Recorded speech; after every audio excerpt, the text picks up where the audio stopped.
Joining me today is Olivia from Flat Out Mum, and she's going to give us a few little tips and tricks to feed the kiddies. You've got 4 little ones under the age of 12. I have. They're all boys and there's twins. So Boys and twins. nighttime meals can be a nightmare. Yep. So you probably think before you have children that you're going to make one meal and everyone's going to be happy with it. Yes, and that's how I think I will be. doesn't always work out that way. Yeah. Well, this is a great idea that you've come up with here, making a base sauce. So, for example, we're going to be making quesadillas and making a really delicious sort of chili con carne style, and then Without having the chili, without for the some of chili them. and without the spices.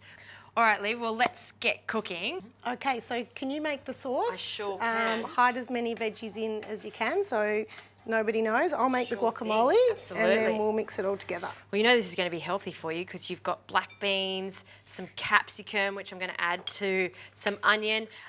Olivia, tell me a little bit about Flat Out Mum.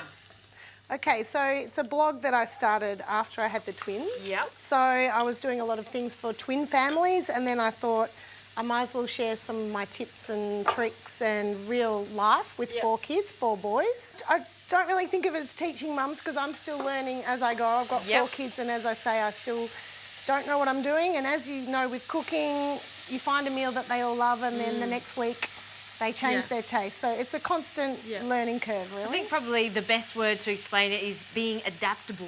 Exactly. And changing. And this is exactly what this recipe is. It's a combination of yummy veggies that your boys in particular like the corn and the beans and the capsicum, and then adding a nice tomato puree, cooking it down for a long time until it's thick and rich, and then having some leftover barbecue chicken and some minced meat that we've pre-cooked. And then at the end, once it's cooked, divide the sauce in 2. All right, Liv, well, I'm going to keep cooking this down. It's going to take about 15 minutes. The guacs look delicious. Starting to look good. Yummo. Some more sour cream. And then I guess we can start assembling these quesadillas, one of my favourite Mexican dishes.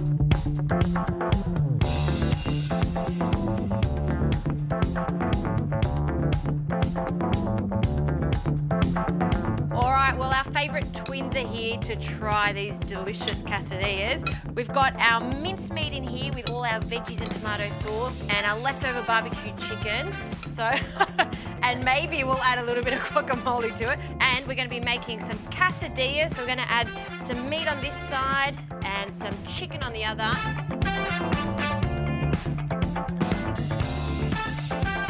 Oh, good job. Beautiful.